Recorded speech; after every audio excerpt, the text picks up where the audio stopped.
Everybody was leaving the party ground. There was just me and him. He offered to drive me back to the hostel, and we took another route. I'm not really certain the route because as I said initially, I was tipsy, and he took advantage of the fact that I was drunk. It was very painful because I lost my virginity to that. A story of a student of University of Abuja who was a victim of sex for marks in her first year. Sex in exchange for marks is a trending issue in higher institutions. The menace is extremely depressing as experienced by many of its victims. It is a scourge that has denied many students opportunities for true mentorship by lecturers who are supposed to be their role models. Sex for marks consequently remains a form of sexual abuse. It is a deliberate and overt attempt by a lecturer to seduce an unwilling student into an inappropriate relationship with the promise of higher mark or cumulative grade point. To redo the test. I can't do that kind of test, sir. All I need you to do is remove your top. Now, if I look at them, try to evaluate them, and I am convinced that everything is intact, I might as well be interested for us to do adult play. And at the end of the day, you go with your 50 marks. And nobody will know it. Nobody will know what happened. So, let's get to work.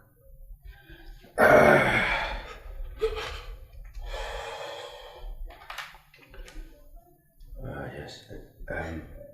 AD4 TV Radio will chronicle the sex for marks scourge at higher institutions in the Federal Capital Territory, exposing the dangers this poses to the system, the labor market, and implications on the victims. In this first episode of documentary on sex for marks, AD4 TV Radio speaks with the chairman of all vice-chancellors of Nigerian universities, Professor Samuel Edomiekume, on the phenomenon of sex for marks. When we talk about sex for marks, we are referring to a situation where the female students will have immoral behavior with university or tertiary institution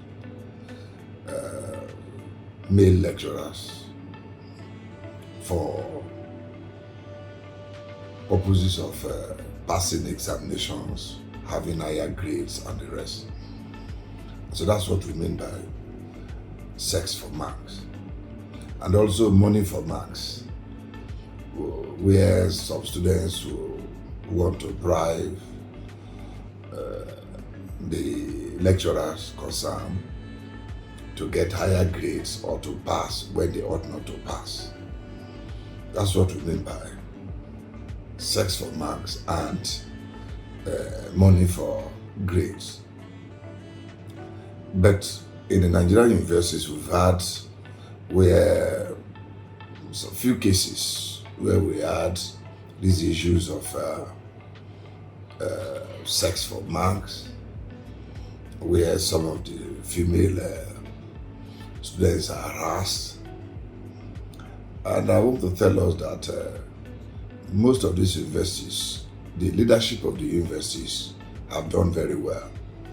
Immediately that came up, they ensured that those concerned were sent to the disciplinary committee, and they followed all the disciplinary processes found in their respective universities.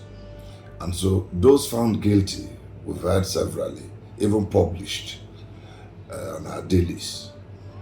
They are dismissed from the services of the institutions.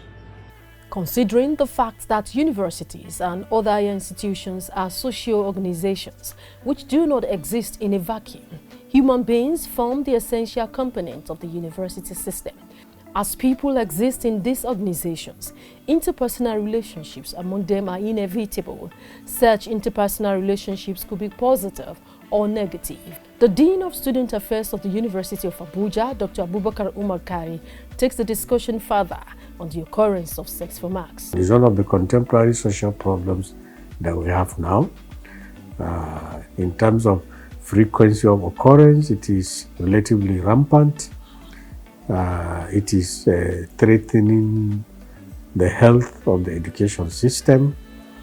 It induces laziness.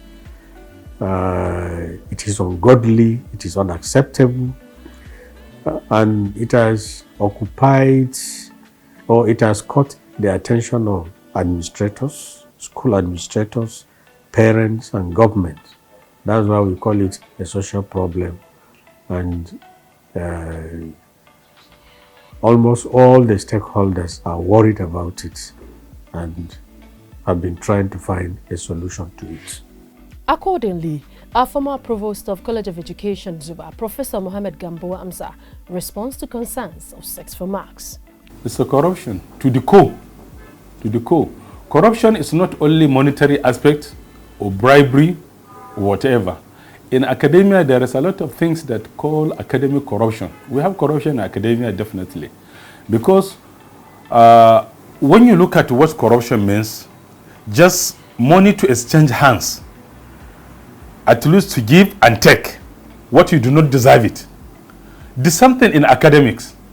If it's somebody or a student give money to a lecturer in order to earn marks, definitely it's a corruption. If a female student give herself to a lecturer in order to earn marks, it's a corruption. So there is a lot of, even not between students and lecturers, even within the system itself, like plagiarism, like fraud, and there is a lot of corruptions there. So definitely it's a worse scenario which I think well-to-do people in the educational sector has to sit down and look at what they can do in order to curb this menace. Contrary to common belief that male academic staff are the initiators of this act, the wife of Nigeria's former vice president, Mrs. Titi Atiku, believes sex for marks emanate from indecent dressing of the female students. Our girls, especially those of us in the university, we should learn to dress properly. At times, it is these ladies, we sell our bodies to men. What is it that you want, what is it that you want to sell? When God has said you should keep your body, that is the temple of the Lord. It is for the man that you'll be married to in future. But these girls, at times, they woo the men. And it is the fault of some parents. Because some parents too, they don't dress properly. And if these children see the parents the way they dress, they copy their parents at times. Then we start blaming lecturers. Another respondent, a former student of University of Jos, Plateau State, Nigeria, and an Abuja-based coordinator of a faith foundation, Deborah Omale, reveals that in many cases, female students offer themselves to lecturers to secure better grades. Surprisingly, this victim's story seems completely different from their beliefs. Because sometimes advantages are taken, over these women just because they have come for one financial assistance or the other. Do not give any lecturer the opportunity. And you may ask, what do I mean by this? When you need to be in class, be in class. When you need to study, study. When you need to write that test, write that exam, be there. Be there. Do not have any reason to want to meet a lecturer one-on-one. Avoid it as much as possible. Because most of the time, it is because you've missed a test. You missed an exam. When you were supposed to be in class, you were out there partying or doing one thing for the other. There is time and season for everything. First of all, I didn't really understand my body boundaries. So I didn't know that I had a very light head for alcohol. And getting to the university, I've always been a sociable person. So I just wanted to blend into the environment. It was also as a result of peer pressure a little bit and hunger to meet up with other people that were already in the university walls. To cut the story short, it was actually my first birthday party in school. Although prior to them, I've been getting wrong signals from one of the lecturers in my department. I didn't really understand the signals because, as I said initially, we didn't get proper orientation of what the university was going to be like before being pushed out into the public. So on my first birthday in school, it was supposed to be a very, very mini and liberal party. I invited few people, including my lecturers. It's a federal university, so there's mostly less restrictions to lecturer-student relationship. And during the party, I guess I took a lot, more than I could carry. Although I'm not saying me taking too much is a criteria or an access for the lecturer. Prior to that time, we were told that going to university, you just have to study and pass. But these lecturers who bring you this negative energy will tell you that they have the power to break the rules. They have the strength to undo what other people are doing. So if you don't give them what they want, they just keep you stagnant in the school. Courses of 4 years, you do them for extensive years. So I believe no student wants to be left behind while others are ahead. This is one thing that has pushed girls into falling for sex for marks tag from lecturers. So when he told me that if I don't give him what he wants, he won't let me pass, I didn't look at it like others would because I was a fresher. As I said initially, I didn't get proper orientation for getting into school. So on that very unfaithful day, after we were having this little conversation, everybody was leaving the party ground. It was just me and him. He offered to drive me back to the hostel, and we took another route. I'm not really certain the route because as I said initially, I was tipsy, and he took advantage of the fact that I was drunk. It was very painful because I lost my virginity to that, and there is nobody that would be a victim of sex without consent that won't feel the impact. It broke me down for a while. I was lagging behind in my studies. It only took the grace of God for me to get back to my first class level. And I couldn't really speak out because, as I said initially, it's a federal university. Nobody wants to listen to you.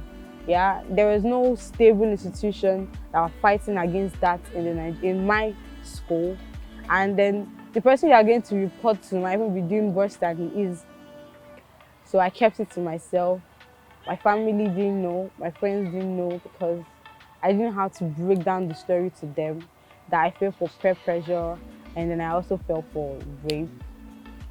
It broke me down real bad. It's a sad story, but I thank God that today it's a reason for me to stand, to be the voice of the voiceless and to fight for female students. While it is true that in today's world, there are many female students who are happy to receive grades they didn't earn in exchange for sex, this has led to a monstrous reality for other female students who do not wish to participate in this dark racket. Queen Jofad Michaels, the recently crowned Queen of Tertiary Institutions, championing fight against sexual molestation in the nation's universities, beams more light on this hideous act. Students, they are actually going to school, they are not learning. It's just like they are going because they are following other people to go. And what causes that is them not being focused. If you're not focused, there is no way a lecturer can stand in front of you from now to tomorrow. If you're not focused, you're not getting anything. And when they say, okay, stand up, today the lecture today has been ended, they'll stand up and go. That also causes it. Because you're just coming to school, you're not learning. And those people, again, that are not in schools, that's where I mean by uneducated students or uneducated females. Some lecturers are naturally wicked. So no matter how a student is very intelligent, trying all her possible best to read and to pass his or her exams, the lecturers still go that far for them to sleep with them so that they can get their grades. So in that case, if you are facing such thing, just reach out to people like us. We can help out in that. Since they think they have the money, they are just coming to school to help. They will be thinking that you're just coming to school to help the lecturers, not knowing that they are spoiling themselves, they are spoiling their images. Because as a lady, If you're beautiful and there is nothing upstairs, you are not beautiful. So if you think you have the money, why are you in school? If you cannot go to school to read, to pass your exams, if you have the money, why are you coming to school? So if you're coming to school, you're supposed to be able to prove to the world that this is my certificate, I worked for it. When a student who has been solicited for sex rebuffs the lecturers at Francis. Oh, please, Prof, stop it. Prof, stop it. Please. See, I have been begging you for sex for a long time, but you refuse. But you know you're currently in 4.5, and I can make you graduate in this school with the third class. She's often severely punished with poor grades, with some even having to spend an extra year or two in school repeating courses that they probably worked hard to pass. A social worker with Zenda Modeling Agency in Abuja, Victor Mbanefo, shares his experiences on the issue of sex for marks. My experiences so far with the victims are enormous, because some of the victims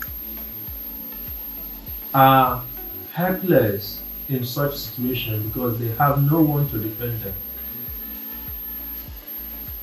Even if they try to reach out to the school authority, they are always based on that philosophy jargon, do you have evidence?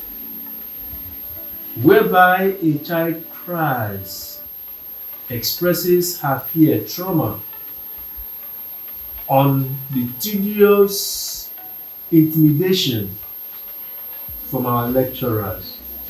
She will see school authority asking her, do you have evidence? Which is very nice, a very wonderful question. But it should move beyond asking for evidence. There are medical experts that can ascertain a situation whereby a report is being made by a certain professor or a lecturer. What are the institution's administrators doing about this? Let's now hear from the administrators themselves. More than 2 lecturers were sanctioned for offenses that border on sexual harassment. In the 2 cases that you are talking about, if I have to give you the facts of the matter, one of them has to do with a professor who was harassing a female student at the Faculty of Agri, and along the line, he invited her to a hotel room in Gwarimpa, and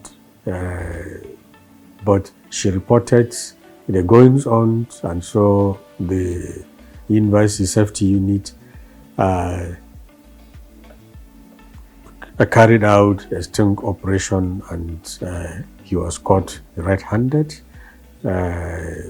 His case was taken to the necessary, or through the necessary disciplinary procedures, and he was found guilty and his appointment was terminated. That is one. The other one too also involved a professor and 2 others. So that's why when people say 2 persons, even in that case, it is wrong. It wasn't really a case of sex for marks, it was a case of gratification, but involving a female student and tampering with the results.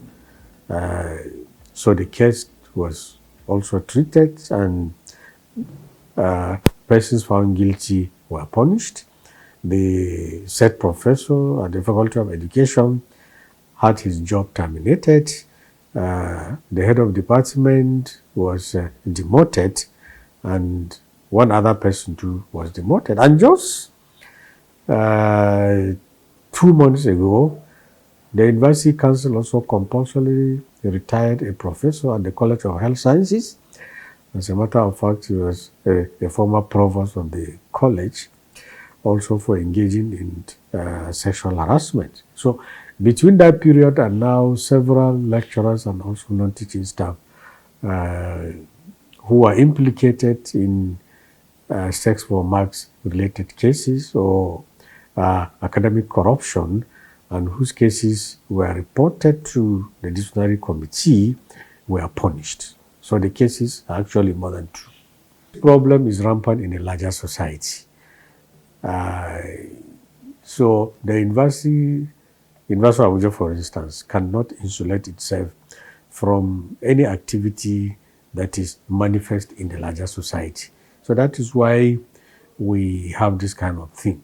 And one of the major issues that, or one of the major factors that lead to crime or persistence of crime is impunity. Where an act or omission is not punished, where people are not sanctioned for wrongdoings, they will likely engage in same. And also, people usually commit crime and delinquency because there is a gap that they exploit. So, and another thing is, has to do with the setup of the university community itself. What is going now is that teachers are poorly paid. Someone who is poorly paid, who is not particularly motivated, will likely open himself or herself to corruption. So, I would say that yes, we have had a lot of instances of this sex for marks things and gratification of a thing. It is being committed. But the good news is that at the same time, we are also confronting the problem. We have already developed a zero tolerance for it. In other words, it is not tolerated at all. And we apply the full wrath of the law for any individual or group that commits them. To find out more about this menace, please join us in subsequent editions of Leaves and Worms as we critically look at the issue of sex for marks and money for marks affecting students in higher institutions in the Federal Capital Territory.